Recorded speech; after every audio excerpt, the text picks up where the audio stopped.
We're continuing our reading of History of the Reformation in the 16th Century by J.H. MERLE d'Aubigné, with Book 1, Chapter 5. The People, the Empire, Providential Preparations, Impulse of the Reformation, Peace, Middle Classes, National Character, Yoke of the Pope, State of the Empire, Opposition to Rome, the Burghers, Switzerland, Valour, Liberty, Small Cantons, Italy, Obstacles to Reform, Spain, Obstacles, Portugal, France, Preparations, Hopes Deceived, Netherlands, England, Scotland, the Norse, Russia, Poland, Bohemia, Hungary. The discoveries made by kings had gradually extended to their subjects. The wise began to habituate themselves to the idea that the Bishop of Rome was only a man, and sometimes even a very bad man. They had a suspicion that he was no holier than the bishops, whose reputation was very equivocal. The licentiousness of the popes roused the indignation of Christendom, and hatred of the Roman name rankled in the heart of the nations. Numerous causes concurred in facilitating the deliverance of the different countries of the West. Let us glance at these countries. The empire was a confederation of different states, with an emperor at their head. Each state having supreme authority within its own territory. The imperial diet, composed of all the princes or sovereign states, legislated for the whole Germanic body.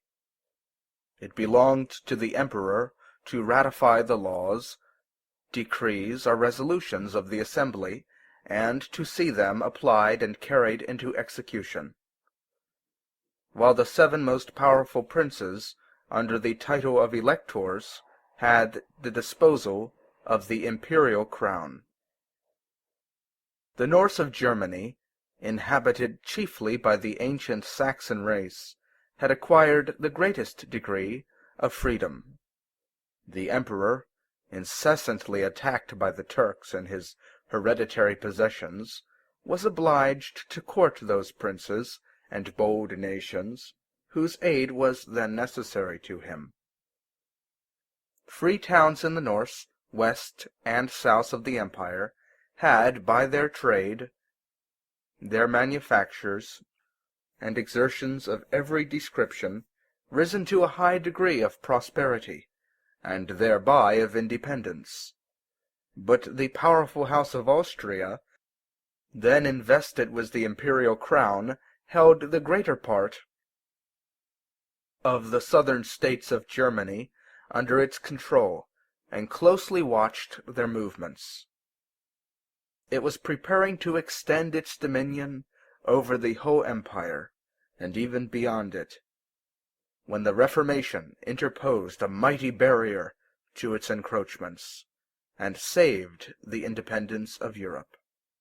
As Judea, when Christianity arose, was in the center of the ancient world, so Germany was in the center of Christendom, looking at once toward the Netherlands, England, France, Switzerland, Italy, Hungary, Bohemia, Poland, Denmark, and all the Norse.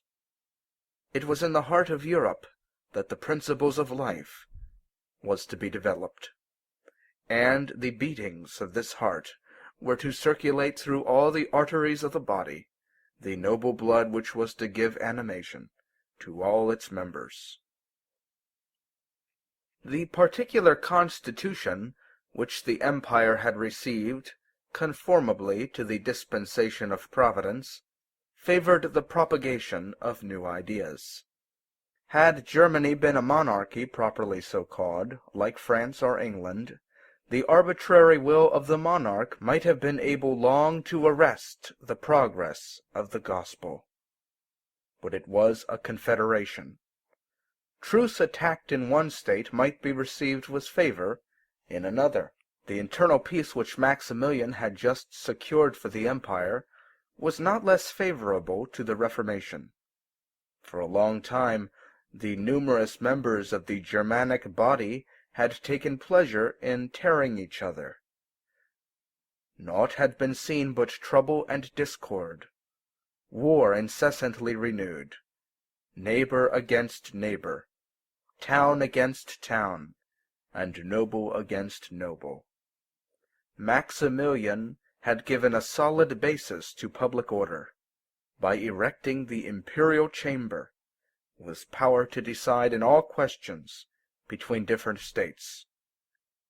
The inhabitants of Germany, after all their troubles and disquietudes, saw the commencement of a new era of security and repose.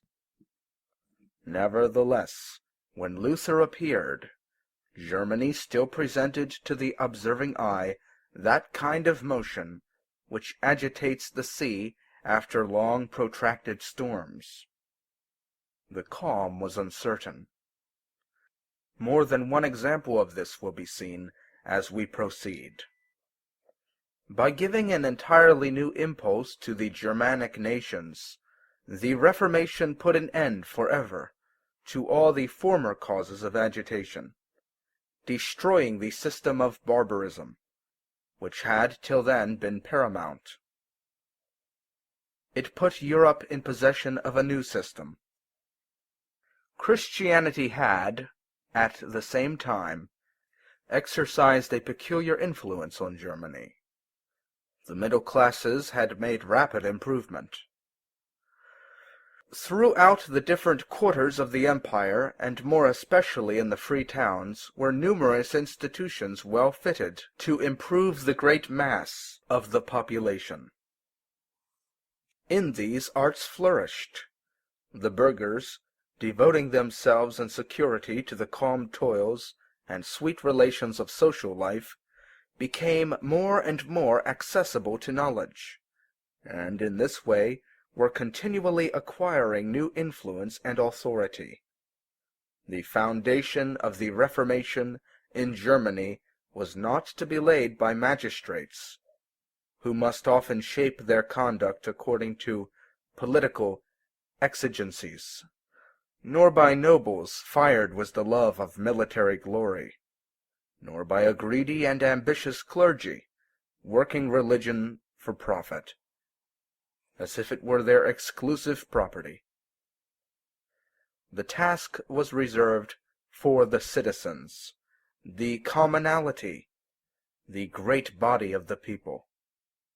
The national character of the Germans was specially fitted to adapt itself to a religious reformation. No spurious civilization had enervated it. The precious seed, which the fear of God deposits in the bosom of a people, had not been thrown to the winds.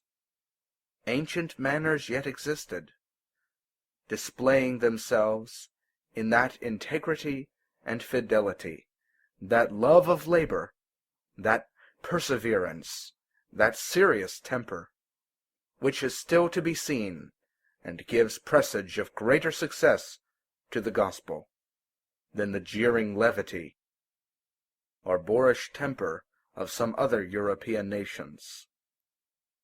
The people of Germany were indebted to Rome for the great instrument of modern civilization, viz., faith, polish, learning, laws. All save their courage and their arms had come from the sacerdotal city, and in consequence Germany had ever after been in close alliance with the papacy. The one was a kind of spiritual conquest by the other, and we all know to what purposes Rome has invariably applied her conquests. Nations which were in possession of faith and civilization before a Roman pontiff existed always maintained in regard to him a greater measure of independence.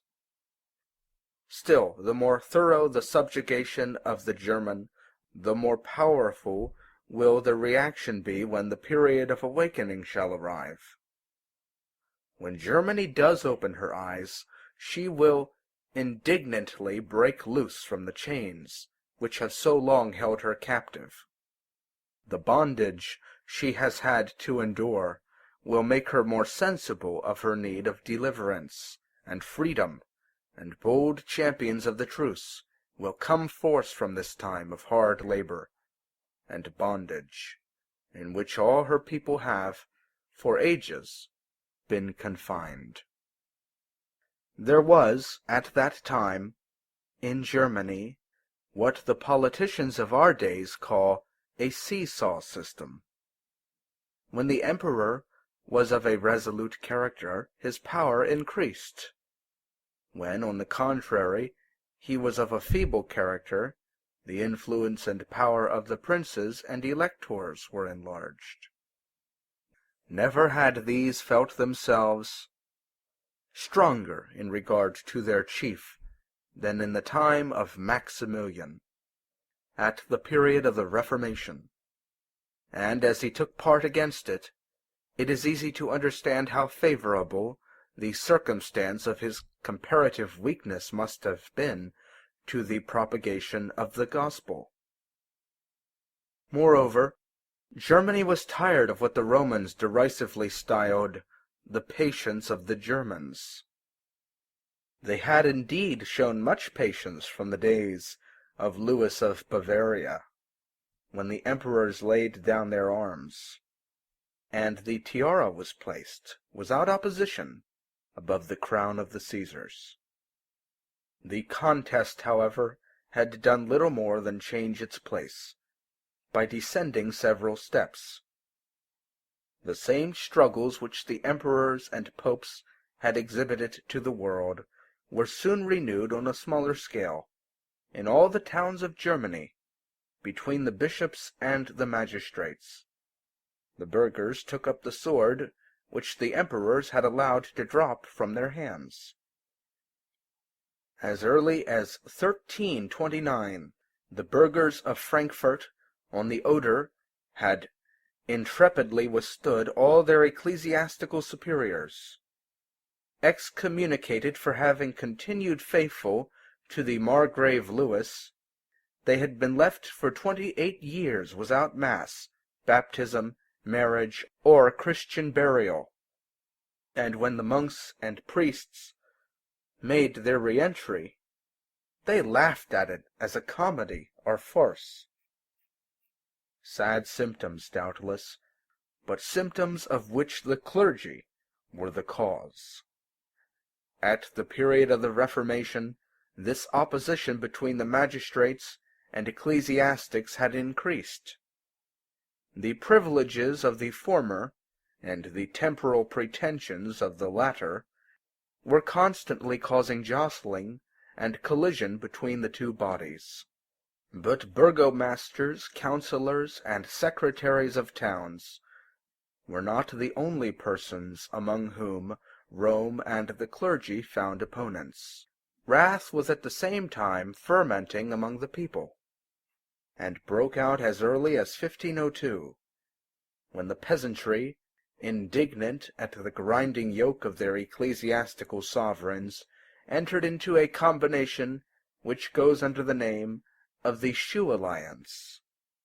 Thus everywhere, both in the upper and lower regions of society, a grumbling sound was heard, a precursor of the thunder which was soon to burst. Germany seemed ripe for the work which the 16th century had received as its task. Providence, which moves leisurely, had everything prepared, and the very passions which God condemns were to be overruled by his mighty hand for the accomplishment of his designs. Let us see how other nations were situated. 13 small republics, placed with their confederates in the center of Europe among mountains, forming, as it were, its citadel, contained a brave and simple people, who would have gone to those obscure valleys in quest of persons who, with the sons of Germany, might be the deliverers of the Church? Who would have thought that petty unknown towns, just emerging from barbarism, hid behind inaccessible mountains, at the extremity of nameless lakes, would, in point of Christianity, take precedence of Jerusalem, Antioch, Ephesus, Corinth, and Rome? Nevertheless, it so pleased him who wills that one spot of earth be watered with dew, and that another spot on which the rain has not descended shall remain parched. Amos. There were other circumstances besides, which might have been expected to throw numerous obstacles in the way of the Reformation among the Helvetic republics. If, in a monarchy, the impediments of power were to be dreaded, the thing to be feared in a democracy was the precipitation of the people. But Switzerland had also had its preparations. It was a wild but noble tree, which had been preserved in the bosom of the valleys, in order that a valuable fruit might one day be engrafted on it. Providence had diffused among this new people principles of independence and freedom, destined to display their full power whenever the signal for contest with Rome should be given. The Pope had given the Swiss the title of protectors of the liberty of the Church, but they seem to have taken the honorable appellation in a very different sense from the pontiff. If their soldiers guarded the Pope in the vicinity of the ancient capital, their citizens, in the bosom of the Alps, carefully guarded their religious liberties against the assaults of the Pope and the clergy. Ecclesiastics were forbidden to apply to a foreign jurisdiction. The letter of the priests, Pfaffenbrief, 1370, was an energetic protestation of Swiss liberty against the abuses and power of the clergy. Amongst these states, Zurich was distinguished for its courageous opposition to the pretensions of Rome. Geneva, at the other extremity of Switzerland, was at war with its bishop. These two towns particularly signalized themselves in the great struggle which we have undertaken to describe. But if the Swiss towns, accessible to every kind of improvement, were among the first to fall in with the movement of reform, it was otherwise with the inhabitants of the mountains. The light had not yet travelled so far. These Cantons, the founders of Swiss freedom, proud of the part which they had performed in the great struggle for independence, were not readily disposed to imitate their younger brethren of the plains. Why change the faith with which they had chased Austria, and which had by its altars consecrated all the scenes of their triumph? Their priests were the only enlightened guides to whom they could have recourse. Their worship and their festivals gave a turn to the monotony of their tranquil life, and pleasantly broke the silence of their peaceful retreats. They remained impervious to religious innovation. On crossing the Alps, we find ourselves in that Italy which was in the eyes of the majority the Holy Land of Christendom. Where should France have expected the good of the Church, if not from Italy, if not from Rome? Might not the power which by turns raised so many different characters to the pontifical chair one day place in it a pontiff who would become an instrument of blessing to the heritage of the Lord? Or if pontiffs were to be despaired of, were there not bishops and councils who might reform the Church? Nothing good comes out of Nazareth, but out of Jerusalem, out of Rome! Such might be the thoughts of men, but God thought otherwise. He said, "Let him who is filthy be filthy still." Revelation 22, and abandoned Italy to her iniquities. This land of ancient glory was alternately a prey to intestine wars and foreign invasion. The wiles of politics, the violence of faction, the turmoil of war, seemed to have sole sway, and to banish far away both the gospel and its peace. Besides, Italy, broken, dismembered, and without unity, seemed little fitted to receive a common impulse. Each frontier was a new barrier where truce was arrested. And if the truce was to come from the North, how could the Italians, with a taste so refined, and a society in their eyes so exquisite, condescend to receive anything at the hands of barbarous Germans?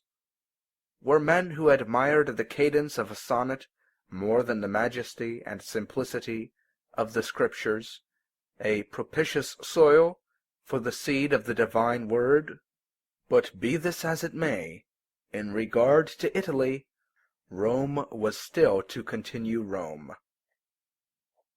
Not only did the temporal power of the popes dispose the different Italian factions to purchase their alliance and power at any price, but in addition to this, the universal ascendancy of Rome presented various attractions to the avarice and vanity of the ultramontane states.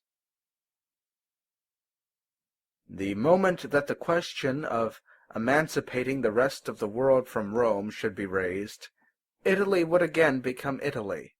Domestic quarrels would not prevail to the advantage of a foreign system.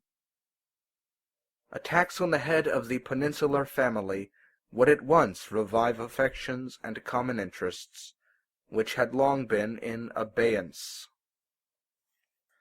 The Reformation had therefore little chance in that quarter, and yet there did exist, beyond the mountains, individuals who had been prepared to receive the gospel light, and Italy was not entirely disinherited. Spain had what Italy had not, a grave, noble, and religiously disposed people. At all time has it numbered men of piety and learning among its clergy, while it was distant enough from Rome to be able easily to shake off the yoke. There are few nations where one might have more reasonably hoped for a revival of that primitive Christianity, which Spain perhaps received from St. Paul himself, and yet Spain did not raise her head among the nations. She was destined to fulfill the declaration of divine wisdom. The first shall be last. Various circumstances led to this sad result. Spain, in consequence of its isolated position and its distance from Germany, must have felt only slight shocks of the great earthquake which so violently heaved the empire. It was, moreover, engrossed with treasures very different from those which the word of God then offered to the nations. The New World eclipsed the Eternal World, a land altogether new, and apparently silver and gold inflamed all imaginations. An ardent desire for riches left no room in a Spanish heart for nobler thoughts. A powerful clergy, with scaffolds and treasures at its disposal, ruled the peninsula. The Spaniard willingly yielded a servile obedience to his priests, who, disburdening him of the prior claims of spiritual occupation, left him free to follow his passions, and to run the way of riches, discoveries, and new continents. Victorious over the Moors, Spain had, at the expense of her noblest blood, pulled down the crescent from the walls of Granada, and many other cities, and in its place planted the cross of Jesus Christ. This great zeal for Christianity, which seemed to give bright hopes, turned against the truce. Why should Catholic Spain, which had vanquished infidelity, not oppose heresy? How should those who had chased Mahomet from their lovely country allow Luther to penetrate into it? Their kings did even more. They fitted out fleets against the Reformation, and, in their eagerness to vanquish it, went to seek it in Holland and England. But these attacks aggrandized the nations against which they were directed, and their power soon crushed Spain. In this way, these Catholic regions lost, through the Reformation, even that temporal prosperity which was the primary cause of their rejection of the spiritual liberty of the gospel. Nevertheless, it was a brave and generous people that dwelt beyond the Pyrenees. Several of their noble sons, with the same ardor, but was more light than those who had shed their blood in Moorish dungeons, came to lay their life as an offering on the faggot piles of the Inquisition. It was nearly the same with Portugal as with Spain. Emmanuel the Happy gave it an age of gold, which must have unfitted it for the self-denial which the gospel demands. The Portuguese, rushing into the recently discovered routes to the East Indies and Brazil, turned their backs on Europe and the Reformation. Few nations might have been thought more disposed than France to receive the gospel. Almost all the intellectual and spiritual life of the Middle Ages centered in her. One would have said that the paths were already beaten for a great manifestation of the truce. Men who were the most opposed to each other, and who had the greatest influence on the French people, felt that they had some affinity with the Reformation. Saint Bernard had given an example of that heartfelt faith, that inward piety, which is the finest feature of the Reformation. While Abelard had introduced into the study of theology that reasoning principle which, incapable of establishing truths, is powerful in destroying falsehood, numerous heretics, so called, had rekindled the flames of the Word of God in the French provinces. The University of Paris had withstood the Church to the face, and not feared to combat her. At the beginning of the 15th century, the Clemenges and the Gersons had spoken out boldly. The Pragmatic Sanction had been a great act of independence, and promised to prove the palladium of the Gallican liberties. The French nobility, so numerous and so jealous of their precedents, and who at this period had just seen their privileges gradually suppressed to the extension of the influence of the crown, must have felt favorably disposed towards a religious revolution, the effect of which might be to restore a portion of the independence which they had lost. The people, lively, intelligent, and open to generous emotions, were accessible to the truce in a degree as great, if not greater, than any other people. The Reformation might have promised to be, in this nation, the burst that was to crown the long travail of many ages. But the Church of France, which seemed for so many generations to have been rushing in the same direction, turned suddenly round at the moment of the Reformation, and took quite a contrary direction. Such was the will of him who guides nations and their rulers. The prince who then sat in the chariot and held the reins, and who, as a lover of letters, might have been thought likely to be the first to second reform, threw his people into another course. The symptoms of several centuries proved fallacious, and the impulse given to France struck and spent itself on the ambition and fanaticism of its kings. The Valour took the place which she ought to have occupied. Perhaps, if she had received the gospel, she would have become too powerful. God was pleased to take the feeblest nations, nations that as yet were not, to make them the depositaries of his truce. France, after having been almost reformed, ultimately found herself again become Roman Catholic. The sword of princes, thrown into the scale, made it incline towards Rome. Alas! Another sword, that of the Reformed themselves, completed the ruin of the Reformation. Hands habituated to the sword, unlearned to pray.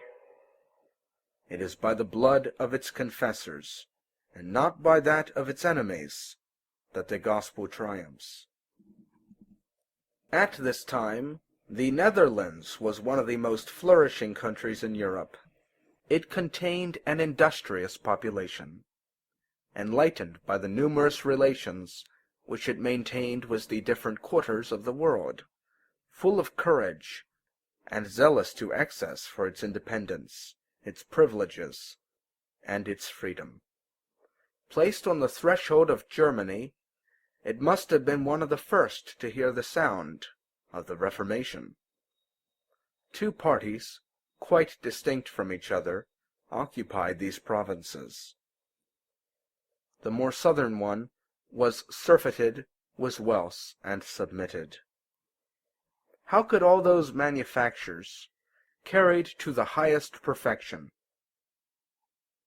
how could that boundless traffic by land and sea, how could Bruges, the great entrepot of the trade of the North, how could Antwerp, that queen of commercial cities, accommodate themselves to a long and sanguinary struggle for points of faith?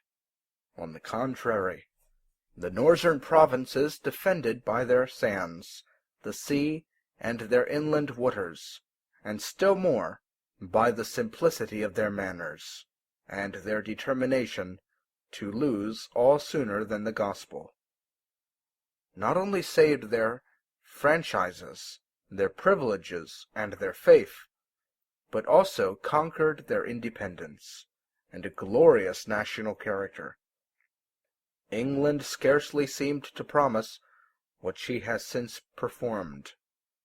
Repulsed from the continent, where she had so long been obstinately bent on conquering France, she began to throw her eye towards the ocean, as the domain which was to be the true scene of her conquests, and which was reserved for her inheritance. Twice converted to Christianity, once under the ancient Britons, and the second time under the Anglo-Saxons, she was very devoutly paid to Rome the annual tribute of St. Peter. But she was reserved for high destinies. Mistress of the ocean, and present at once in all the different quarters of the globe, she, with the nations that were to spring from her, was one day to be the hand of God in shedding the seeds of life over the remotest islands and the largest continents. Already several circumstances gave a presentiment of her destiny. Bright lights had shone in the British Isles, and some glimmerings still remained. a multitude of foreigners, artists, merchants, and mechanics, arriving from the Netherlands, Germany, and other countries, filled their cities and their seaports. The new religious ideas must have been conveyed easily and rapidly. In fine, the resigning monarch was an eccentric prince, who, possessed of some knowledge and great courage, was every moment changing his projects and ideas, and turning from side to side, according to the direction in which his violent passions blew. It was possible that one of the inconsistencies of Henry VIII might prove favourable to the Reformation. Scotland was at this time agitated by factions. A king 5 years old, a queen regent, ambitious nobles, and an influential clergy kept this bold nation in constant turmoil. It was, nevertheless, one day to hold a first place among those that received the Reformation. The three kingdoms of the Norse, Denmark, Sweden, and Norway, were united under a common sceptre. These rude and warlike nations seemed to have little in common with the doctrine of love and peace, and yet, by their very energy, they were, perhaps, more disposed than the people of the South to receive the evangelical doctrine in its power. But the descendants of warriors and pirates, they brought, it would seem, too warlike a character to the Protestant cause. At a later period, their sword defended it with heroism.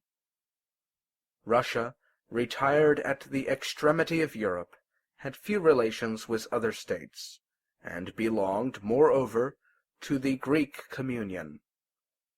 The Reformation effected in the West exerted little or no influence on the Eastern Church.